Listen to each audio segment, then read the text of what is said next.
Hey, hello, and welcome. It's me, John Park, and this is MakeCode Live with me, John Park. I just said that. Thanks for coming by today. It's great to be back. I took a couple of days off at the end of last week, and so didn't do my usual Adafruit workshop show, but I did do MakeCode Live last week, and now I'm back to the normal flow of things. And I, first of all, want to say thanks to everyone for making the change with us over to Twitch. So we had been on the Mixer network, and with the changes and the closing down of Mixer, we've now switched on over to using Twitch. And so that's the Twitch MS MakeCode page, so twitch.tv/MS MakeCode. And we're also on the Adafruit Twitch and the Adafruit YouTube, Facebook, Periscope. That might be it. And let's see, I'm going to have a little sip of some delicious iced tea, and then we can get going. So let's see, if you want to join us in chat, we are typically in the Adafruit Discord for most of our chat. So that's adafruit.it/Discord if you want to get an invite and a link. I'll pop in there and say hi. And that's where in the live broadcast chat channel, you can find a lot of our discussion. And then I'll also keep an eye out on the YouTube, the Adafruit YouTube. And let's see, we've got, hey, Jim Hendrickson, nice to see you. Who else do we have over here in YouTube? We have, oh, an attempt at spamming. Goodbye, spammer. Please don't do that. And you know what? I'll try to keep an eye over in Twitch as well. Let's see. I haven't typically gone over to the Twitch side to keep an eye on things just because it's so many chats. But let's see, do we have, let me pop open the chat for this. Hey, CS Randy, will the stream be saved to YouTube as well is the question. And yes, it shall be. We'll have it on YouTube as well. I think it should be on, is it on the MS MakeCode YouTube? I think so, because I don't think we typically archive to Twitch. But you can check there, and we'll also be archiving onto the Adafruit YouTube. So you'll have a lot of ways to find that. So here on the MS MakeCode channel, we have all kinds of great programming. You can head over, in fact, to the MakeCode page to check out the schedule. And I think there's also a schedule up on the MS MakeCode Twitch to see what other shows there are. I think we have one today right after this show, in fact. So I'm at noon to 1 Pacific time. And then I think We Make MakeCode will be on right after. So there's loads and loads of good programming for you to check out if you're interested. Okay, so let's get started then with our project of the week. So what I wanted to do was show off something inside of the maker.makecode. So let me pop open this sidebar here, and you'll see in maker.makecode, we have the option to use a whole bunch of different boards. So you'll see right here, I've got a Feather M4 Express board hooked up, and inside of, you may be used to the typical microbit MakeCode. We've got that. We have the Adafruit MakeCode, which is the Circuit Playground Express, and then the maker.makecode is kind of a catch-all for a whole bunch of hardware. So if you, in fact, if you head up to the gear icon in maker.makecode and switch your board, let's see, I think I can do that down here. Choose hardware. Here is a huge list of hardware that will work with maker.makecode. So this is the place to go check things out. If you're wondering if a piece of hardware will work with MakeCode, this is the place to check. This is your list. So I have this selected right here. I won't reselect it, 'cause gosh, who knows what that'll do. And here in maker.makecode, we now see that we have the hardware that we've picked, as well as this little breadboard that will assemble itself for you as you select different blocks inside of MakeCode itself. So that's the overview, and the reason I'm using this is today I wanted to show you how you can set up a set of faders or slide potentiometers to control a strip of Neopixel LEDs. So what I'll do is actually give you a little bit of a demo in my down shooter here. You'll see I have this little piece of hardware that I put together, and this is a strip of Neopixels. It's actually two strips of the PCB-based Neopixels. And I'm going to disassemble some stuff out of the way here. These pieces of wood are here just so you can see a nice reflection of the LEDs, which makes them easier to see on camera. Inside here, what you'll see, this won't focus too well right now, but I have 5 potentiometers. That's what these sliders are. I have that's my Feather M4 Express, and then I have a little breakout board, screw terminal breakout board, so that I can hook up the potentiometers neatly and nicely. There's a little on-off switch on that breakout board, and I also have a little reset button and a battery here, so this thing can also be portable. But this would work without getting so fancy. This just makes it kind of neat and contained. But you could use alligator clips and wires and hook this on if you wanted to, just popping them into the pins of a typical board. So you'll also notice, besides wanting to get a nice reflection of the lights there with that wood, I also have a little piece of diffusing LED acrylic so that we can see the lights a little better. And so what I'm doing, what the MakeCode sketch will do, is allow me to do things like mix the colors of my RGB LEDs. So right now you see I have just one RGB LED lit up, and I have a fader here that's for the green component of that light. And as I crank that up, I get from 0 to 255 values. That's the full range of that LED. And I can now pop that out and bring up the red component or the blue component. So that's RGB. These happen to be RGBW LEDs. They actually have a 4th diode in there for white, but I'm not going to use that here today. I'm going to keep it simple and just use red, green, blue, and use these other sliders for something else. So you'll see now if I want to mix colors in, I can get things like purples by bringing in my, this little piece of wood a little closer so that reflection's better. So here you can see red and blue, full, blue, red. We get like sort of pink colors in there. We can do sort of oranges by bringing in red and yellow, and we can bring up green, aqua, pure blue, and so on. So let's take a look right now just at that part alone, because there's a lot more that we can do with this setup. But let's just take a look inside of MakeCode how just this element of this works. So if I scroll around here, I've got a lot of extra stuff that we'll be coming to in a moment, but let me scroll around here and we'll take a look at how this is built. I will build some of these sort of from scratch. Others I'll bring in some pre-made code I had just so we're not waiting around for a whole bunch of this to get built. So here's my my first element here. And what I'm going to do is I'm actually going to minimize this simulator so that we can have more room for the code. So this is my on-start block. And you'll see the first thing I'm doing here is getting out of the light category in the more section. We have external Neopixel strips available here, also dot star strips if you use this one. So I've brought in a strip, and you can see here I am setting this strip to be controlled over pin D9. So that's, if we look at our simulator actually for a second, let's full screen that. You can see there is a connection here between my Neopixel data line and D9 on that Feather M4 Express. And I'm setting a variable that I called numpixels to 16, and that's what allows me to easily change the number of pixels that are in this strip. There are a few different places in the code where we're going to refer to the number of pixels. So I decided to set a variable right here, and I can change that if I unplug one of these and I have just 2 sets of 8, or if I plug in more or a longer flexible strip or a circle, I can easily adjust that in code with that variable. That variable was created by going here to variables, and then I hit make variable and I named it numpixels, and then here I'm setting its value. This here, set strip mode to RGBW, RGB plus W. Your typical strip is going to be this RGB in that order, GRB format.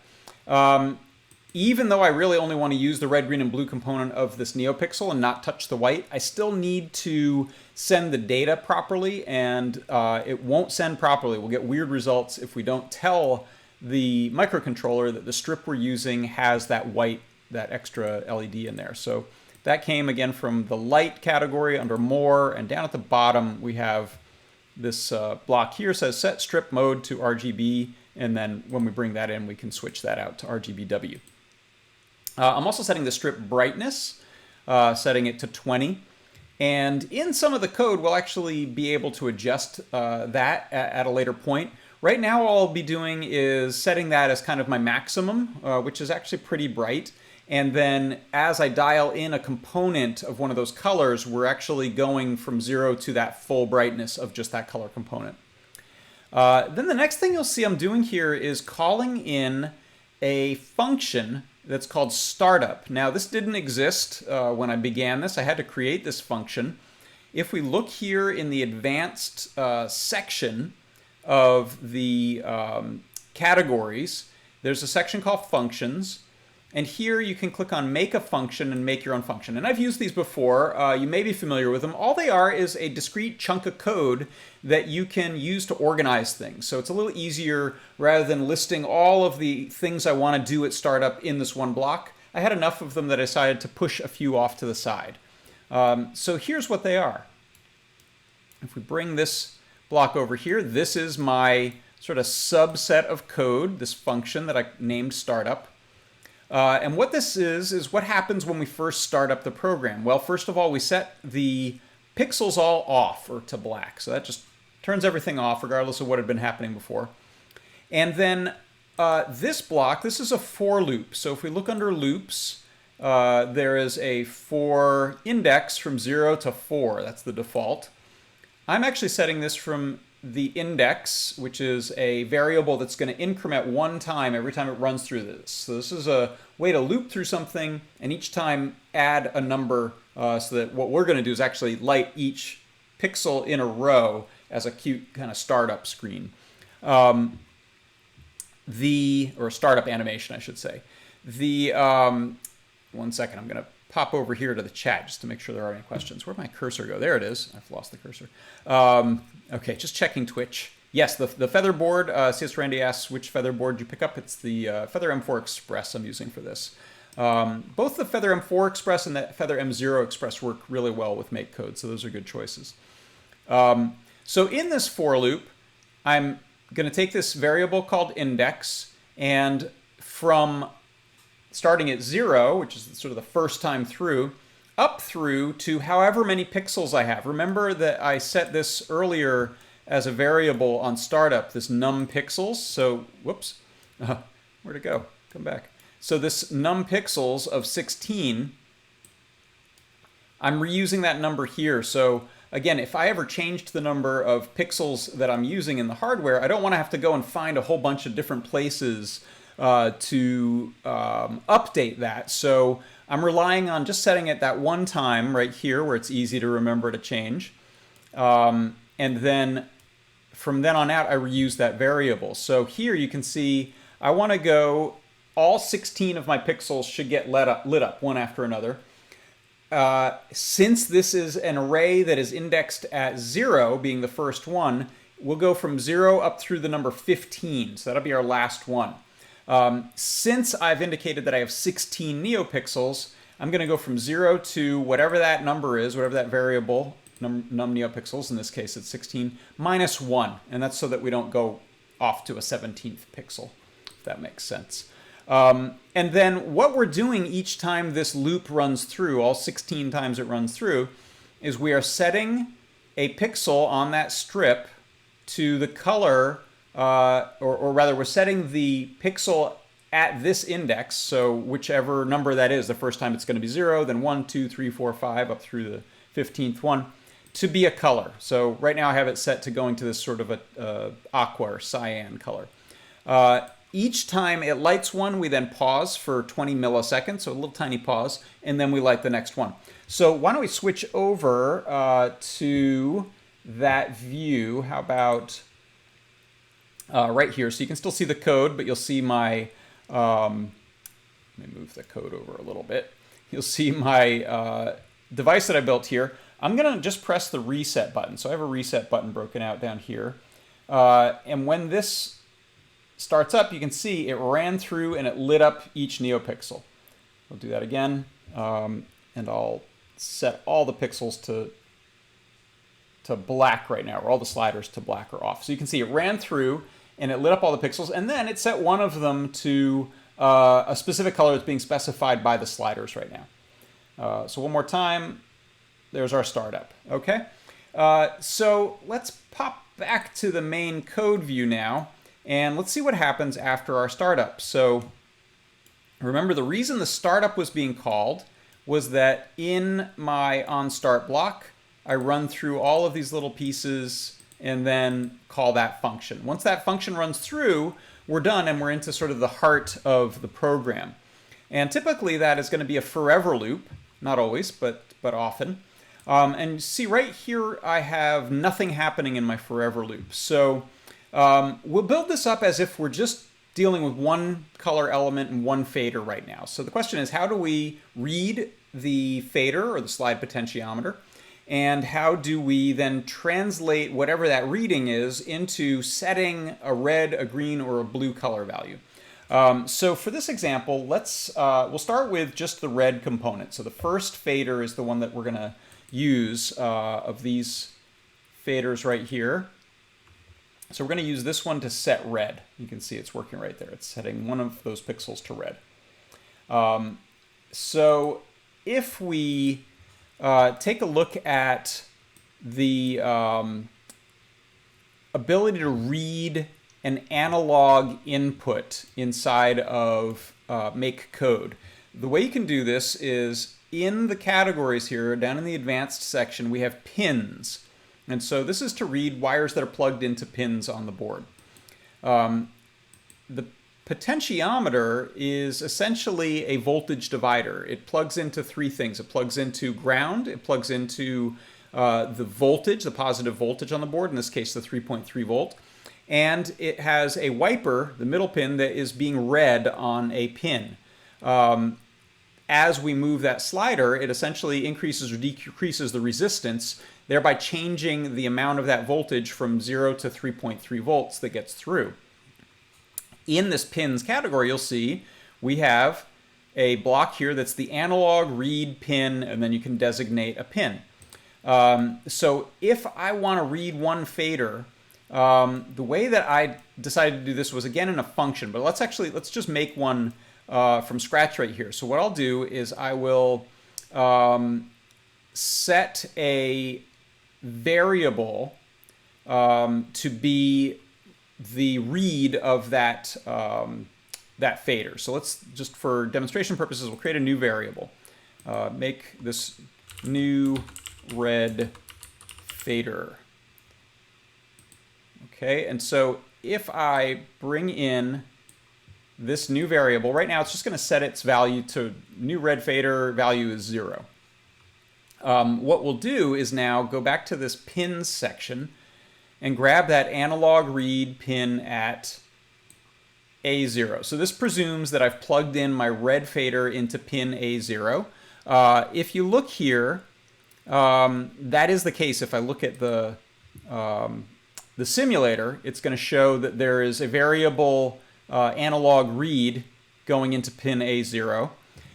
It chooses to breadboard this as if we're using a light sensor, a little photoresistor. I think if I click on this, I think it just toggles between some values. So it doesn't have a real slider, but it lets us pretend that we're sending it sort of its maximum value in sort of little quarter increments. So this shows the setup of going with this through a voltage dividing resistor into the ground, one leg going into power, and then the one leg being read on analog A0. So that's similar in a lot of ways to the way the potentiometer is set up. So right now, if we set that, if we read that analog pin, and we want to turn whatever that reading is, it's going to be a number from 0 to 1023. and we want to turn that into the amount of the red component of a LED. Then what we'll need to do is a little bit of math that converts or remaps that value to go from 0 to 1023 over to 0 to 255. And that's just a mismatch between what the analog read range is and what the LED, RGB LED write range is. So again, just to, for example's sake, what we'll do is we'll take our light strip and look for that set pixel color at 0 to red. So this, if I drop this in here, this will set the first pixel to whatever color you tell it here. So you can see again in the simulator, it's got this little made up Neopixel here, and it's showing the first one set to red. So what we'll do is take the analog read value, this new red fader variable, and we're going to set the red value to be that after it's been remapped. Okay, so there's a couple steps here we'll take. First of all, we're going to go into our RGB LED, and rather than setting the color just as a single indexed color from the picker, we're going to use red, green, blue components. So let's see, where did those go? Are those up here? They might be up in light. Yeah, here we are. So up in the main light category, we have these different ways to specify color. You can do it with a little drop-down menu or a color picker, or you can set it as the red, green, and blue components, or hue, saturation, and value, which is essentially a color circle. So I'm going to grab this red, green, blue component version of this, and rather than setting the red value manually, let's set these others to 0. We'll set green and blue to 0. So right now, when this restarts the simulator, you'll see again the first pixel there, pixel 0 is red. What I'm going to do, actually before I go any further, I'm going to just pop in and check the chat to make sure no one's yelling at me that we can't be heard. Oh, good, no one's freaking out. That's so good. Sometimes my mic will, I'll do silly things with my mic and not know for a while. So what we want to do now is remap this analog read. So I'm going to use the math category here. And from the math category, I'm going to take this map block down at the bottom, and I will bring that in. And I'm actually going to stick that in my variable new red fader, and then tell it the thing I'm mapping is the analog read analog from A0. And now, like I said, I have a 0 to 223 reading on that analog pin, and I'm going to map it from 0 to 255, which is the range of the RGB LED. Now we can set the strip's pixel color at 0, the first LED, instead of just explicitly saying 255. I'm going to take a copy of that variable there, which is my new red fader, and throw that here. And since new red fader is now the remap, what we should see, if I open up the simulator here, is at first that pixel is set to off or gray. And now as I hit this little simulator photocell, it's going up to red, and actually it's not showing any fading, which is too bad, but we'll see that on the real one. So we'll hide that for a second, and if we look back now at our downshooter, you'll see that if I slide just that red pixel, this is doing that exact same thing. I happen to be showing pixel 6 or 7 there, but if I bring this back down to the first pixel, which I just jumped ahead, we'll see that in a second. Here we can see that's the same thing as going on in the simulator. We're just remapping that value as we read the first slider, and it is giving us a red component. Okay, so now you can imagine if we sort of repeat this process for the other two faders and plug those into the green and a blue component, it'll look something like this. I'll do a quick duplicate of a couple of these, And then we can give these new variable names. So we'll say new blue fader, or green rather. Let's go in the correct order. And give this one a new variable name, new blue fader. And then we'll have different pins that we're plugged into. So now as I add these, you'll see in my simulator, we'll end up with 3 analog inputs.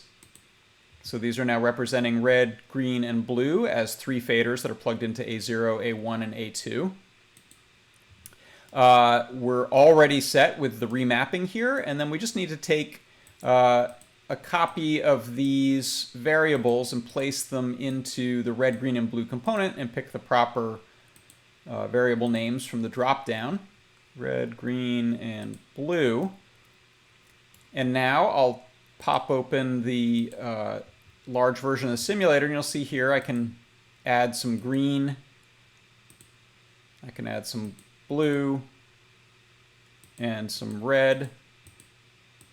I'm not convinced those actually work quite right, but if we look at the real version of this, let me bring back my webcam, we'll see that we can now do red for red, green for green, blue for blue, and start mixing them like we saw before. So here's kind of an orange, there's a pinky purple, some cyany greens, and so on. So the fact that I'm doing all of these reads and math every time inside of this forever loop means that it's going to get a little bit crowded, and this is something I'm doing constantly. So what I decided to do instead of, let's bring some of these out of here real quick. I'll throw those away. Instead of doing those right in the forever loop, I instead created a function. This is called read faders. And that's just going to give me all the fader reads and all of the remappings under one roof. So let's take a look over here on the side. I have this function called read faders, and here's what it looks like. This should look familiar. That's pretty much what we just did there. Except now you'll see that I'm also reading essentially I'm reading 5 faders, and I'm remapping them in a total of 6 ways. So we'll get to some of that later, but for now you can see here's my red, green, and blue fader reading on 0, 1, and 2, doing the same remapping. I have something called mode fader that we'll take a look at later, and this is, I'm reading essentially the 4th slider, and I'm remapping its values from 0 to 3. So that essentially gives me 4 sections of this fader that I can use as a sort of selector switch. And then I have a thing called the count fader and the brightness fader. So brightness fader and count fader are actually 2 different remappings of the same pin. So let's ignore bright fader for now and look at this one called count fader. So count fader, not Darth Vader, count fader is from 0 to 15 is the remap. And in fact, let me have a taste of my own medicine here and do this right, which is to say I'm going to pull in variable number of pixels, and I want to go remap my count fader wherever it goes from 0 to 0 to 1023. I want to remap which pixel I'm writing to as 0 to 15. So if I take a little math block and do a subtraction, so we'll take the number of pixels minus 1, that will allow me again to change the number of pixels easily in one place and one place only. So what are we using this for? How does this count fader work? Well, if we look at the read faders in the forever block, we're going to end up with essentially every time the program runs through a cycle, we'll know the position of every one of those faders. So if I take this block that I made before, it looks an awful lot like that one before, except instead of just setting red, green, and blue to be the fader values and explicitly typing in which pixel I'm going to use, this one will instead allow me to change which pixel I'm lighting up. So again, let's give the simulator a try. If I set just the red fader up, we can see the 0 pixel is set to red. As I change this fourth slider here, or fifth slider here, it's going to cycle between some of the pixels. Again, this isn't a continuous slider. It just gives me some presets. But you can see that did allow me to set, well, we switch to green now. Does green not work? How about, there we go, blue. As I go and click that, it's changing which pixel is being set. So if we go back to our down shooter, you saw me do this before. If I set all my pixels to 0 and then move this fifth slider, you can see I'm specifying which pixel will get whatever color mix we're at. So if we bring that up to red, oh, this was on the edge, so it kind of lit two of them. It will now allow me to slide between all 16 of those faders, or neopixels rather. And you can get fancy with this. You can go part way and color a few blue, turn some off, bring in a yellowy orange, full red. So whatever color we're at, this slider will change which pixels are getting that color. Now let's actually jump back a second and take a look at this number of pixels that we mentioned before. If I had only an 8 pixel strip, I would set this value right here. And let's see if we can get this to magically upload. So what I'll do is click pair device. And then it allows me to pick my Feather M4 Express and connect to it.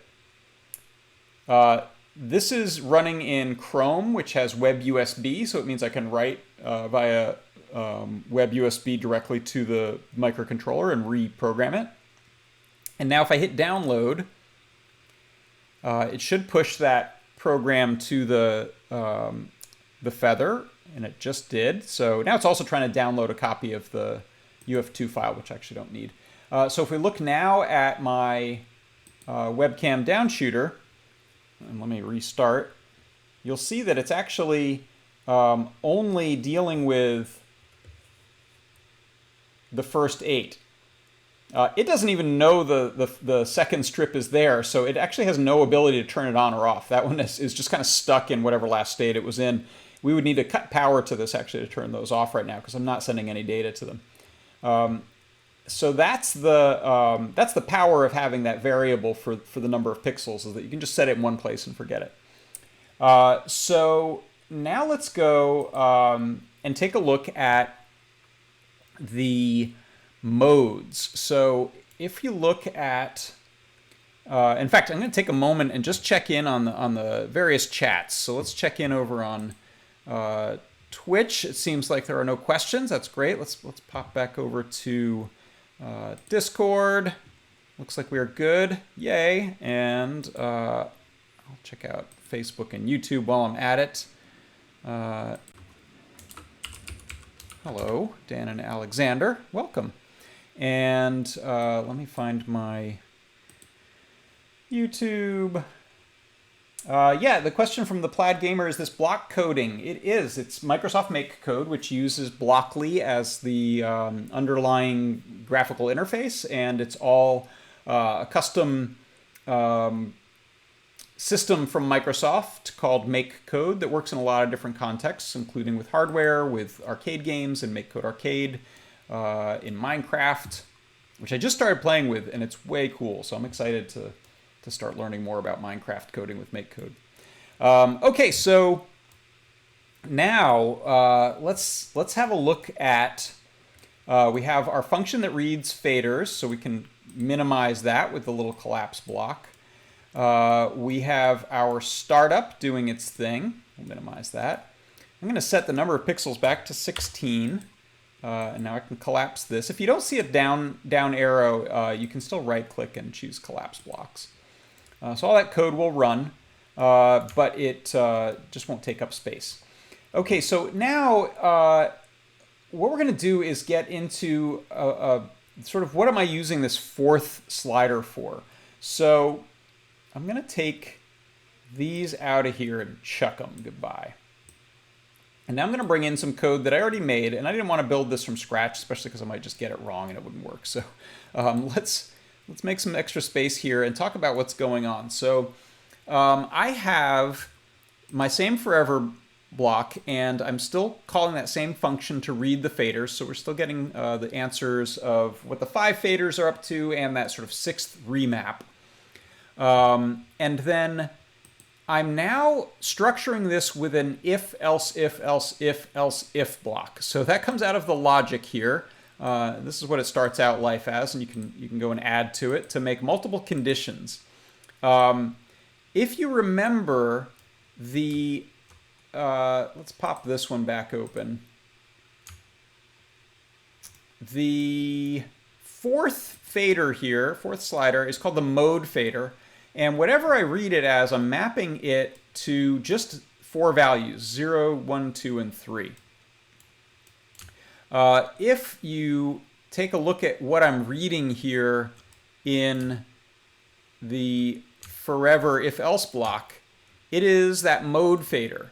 So what I'm doing is I'm checking and seeing if the mode fader is less than 1. That means that it's at sort of the bottom quarter of its full throw. So down at the bottom quarter of it, we're going to call that mode 0.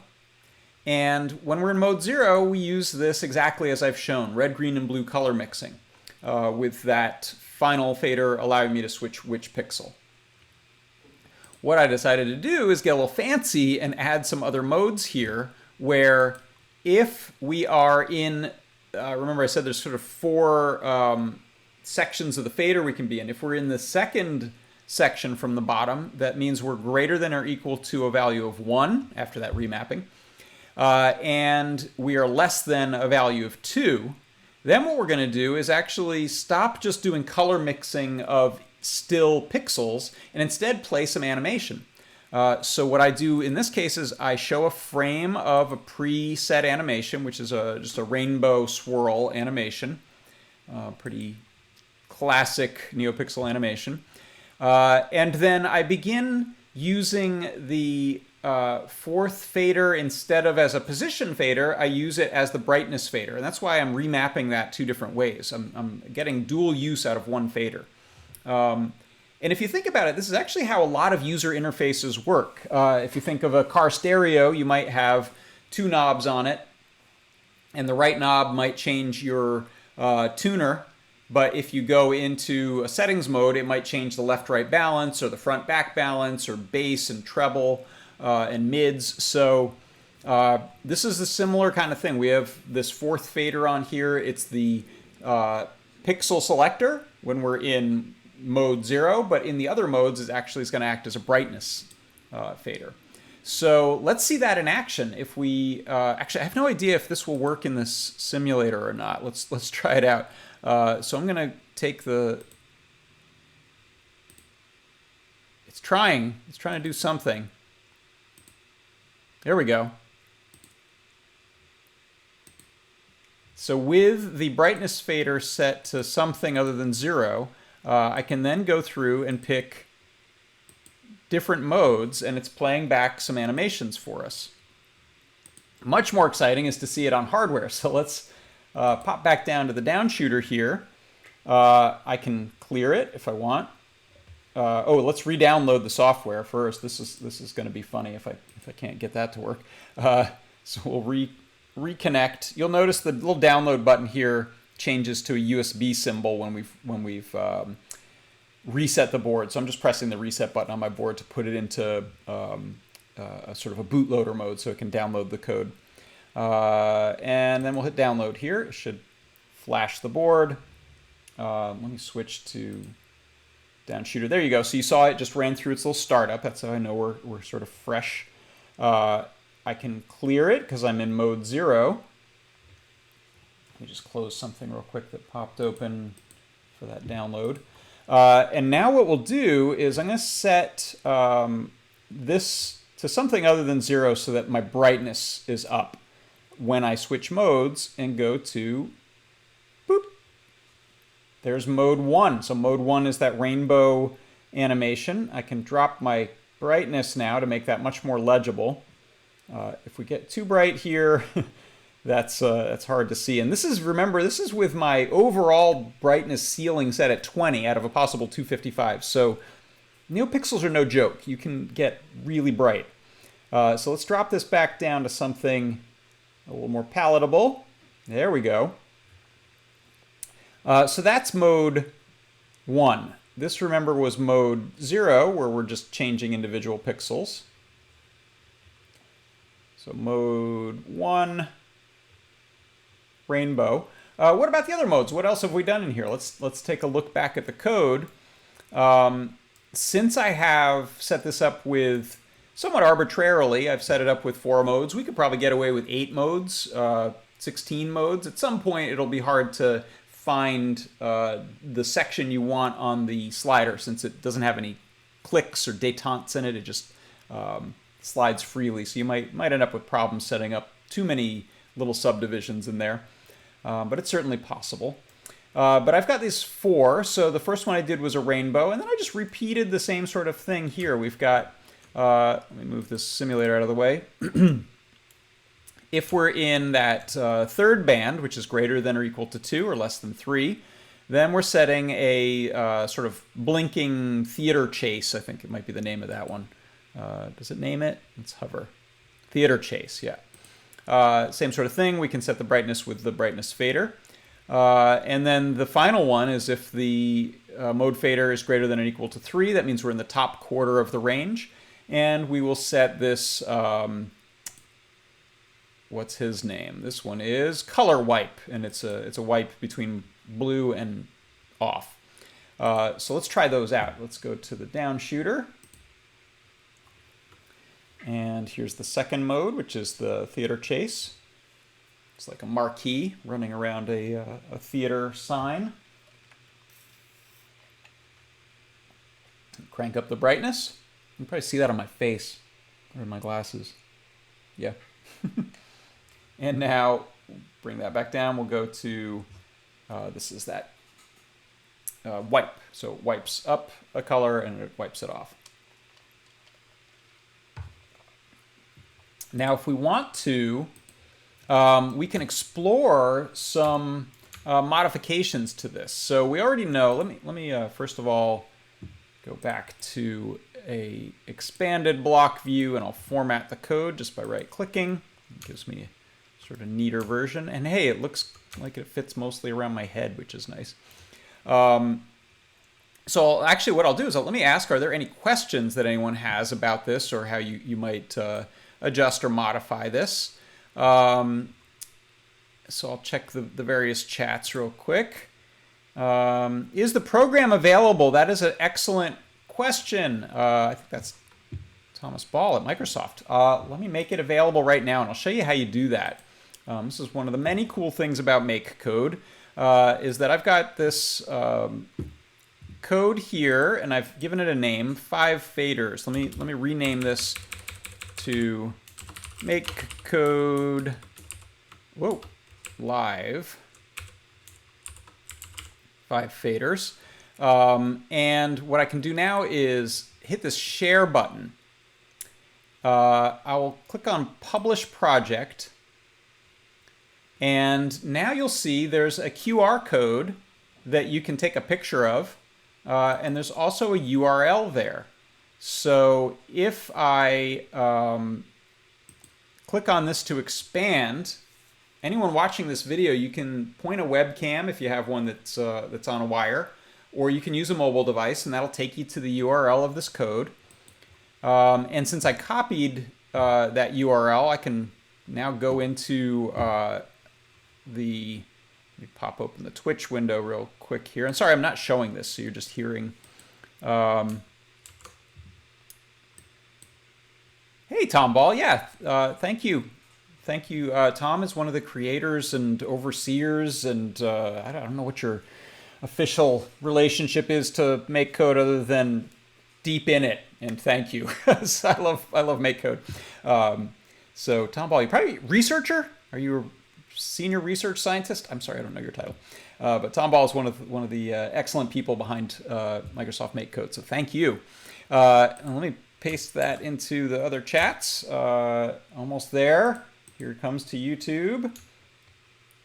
Oh, and I got a question in YouTube from Toddbot who says he'd like to see the JavaScript view. That is an excellent point. So let me share that real quick. So that is how you can share. You can also save, by the way. If I click on my little save icon down here that looks like a disk, a little floppy disk, that just saved a, I believe it saves a PNG file in this mode. If it doesn't, it saves a UF2 file. Yeah, PNG. So it saves a graphic file that's actually sneaky because it has the code embedded in it. So now I can just put that on my desktop. I can put it in an email. I can grab it and drag it into MakeCode later, and it'll open it up. Works really well with MakeCode Arcade, where you end up with a little icon that looks like a game cartridge, and it's adorable, and I love it. I think that idea came out of Pico 8. Super great. So, okay, so we've got a little bit of time. So what I want to do first, let me show the JavaScript view of this, as Toddbot requested over in YouTube. So what we've been seeing is the blocks view, but up here at the top, we can switch this into JavaScript mode, and I'm going to turn off the green screen because it's hard to see otherwise. And so this is the JavaScript view of this. It actually generates some really nice, neat code, elegant looking almost. Sometimes auto code generators do weird things and they don't look like a person wrote them, but these ones turn out really nice. So hats off on the team for generating this good code out of the blocks. And it's a two-way street. You can go back to the block view so long as you don't do anything so weird that the blocks don't know how to deal with it. And let's see, if you look in here, it's pretty short actually. It's not a lot of code. This is a nice place to do things, for example, some of the remapping. If you came in here and said, you know what, I want my faders to work backwards, you could just type in 1023 to 0 here, or you only want to go up to half brightness. So we'll go to, let's say, 128. That change will be easy to kind of cut and paste in the text here. And then when we go back to blocks mode, we can see that the changes are preserved. So I'll turn the green screen back on there. So there you can see my red fader, hello, is now set to that new set of values. So I like to use the JavaScript for things like that. I try not to write the code from scratch in there because I might make it weird and not be able to get back to blocks. However, that said, you can bring in, let me turn off the green screen again. You can bring in code snippets using the categories over here. So if I wanted to light up the little onboard LED, let's say, I could do digital write pin name to value. So if we bring that in, it brings in a piece of code rather than a block, and then you can edit that code to light up a certain pin. I don't use those much, so I don't know if people have tips and tricks they want to share with those. I'm happy to dive in more, but I don't use that much. Okay, so let's turn our green screen back on, and then I also wanted to try just a little modification to this. If you take a look at our setup here, you'll remember we set the Neopixels to be, or rather we set the color mode, sorry, I'm going to the wrong place. We set the color mode on these to be red, green, blue. Here we are. So just in this forever loop, when I set the strip pixel colors, we're using red, green, and blue. Let's see what happens when we switch that to be hue, saturation, and value. So what I can do is head to light more, or rather, I think it's in the light, isn't it? Yeah, so light, color, and right here, this hue, saturation, and value. I'm going to grab that. I'm going to drop that in instead. And so this is now actually a color wheel that starts at red and goes through the rainbow of colors, of hues, back up through pink and then into red again. And then we can set the saturation and values separately. So we'll leave those full, but you know what we'll do? These names won't mean much, but I'm going to change the red fader, the first fader, to be the hue, the next fader to be saturation, the next set to be value. And then let's bring that code back in. So I'm going to reset my board. I will download that onto the board. Let's I'll show you the view of that as we do it. Here's a view of this. Downloading. And good, I don't need to download it again. Let me close this window. So now if let me clear all these and then come up here. If I set my saturation and value up to the top, this first slider now is pushing me through the rainbow. So that's hue, and I've already got saturation and value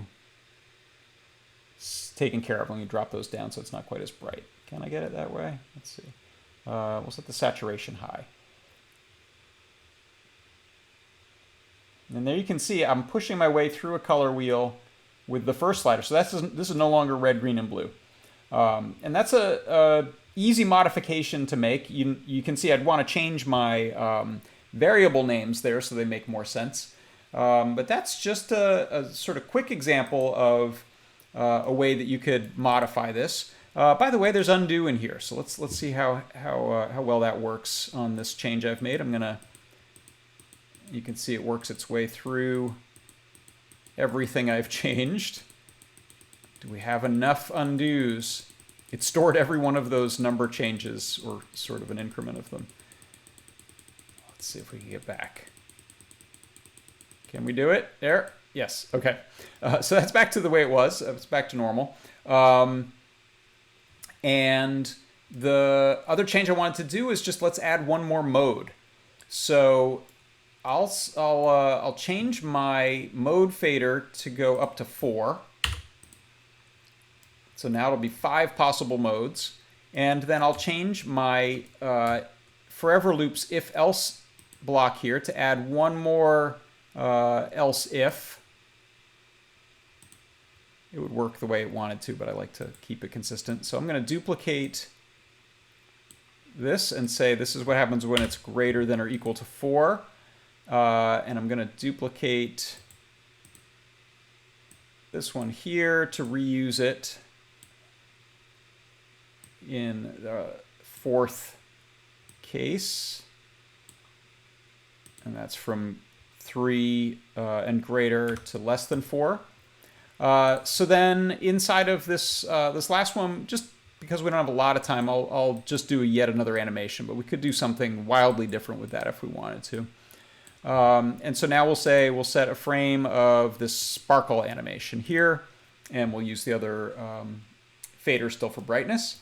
So I will press the reset button on my feather. That hooks up the USB, web USB. I'll hit download. We'll switch over to the other view. Here you can see it's doing its little download, and in a moment it'll finish. Don't need to save that. Close that. And so now you'll see we can go from mode 0, which is just setting RGB. We can go to mode 1, which is the rainbow. Mode 2, chase. 3 is wipe. And you'll notice we still have some room on here. We should be able to get to the final one, which is the sparkle. There's a little sparkle animation. Ooh, let's crank that one. That's that's a good one to crank the... it's white anyway. It's all colors at once, so we can set that one full. That is my project of the week. So I'm going to turn that down because I'm going to get a headache from that. So I want to thank you for stopping by and checking it out. Let's reformat the code here so you can see all of that in its final glory.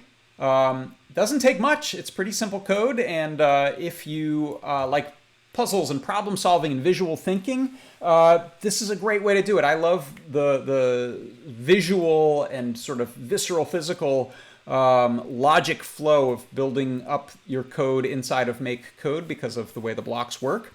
I encourage you to check it out. There's loads of resources. Go to makecode.com to find a whole bunch of resources on learning. There's many tutorials that you can do right inside of the browser.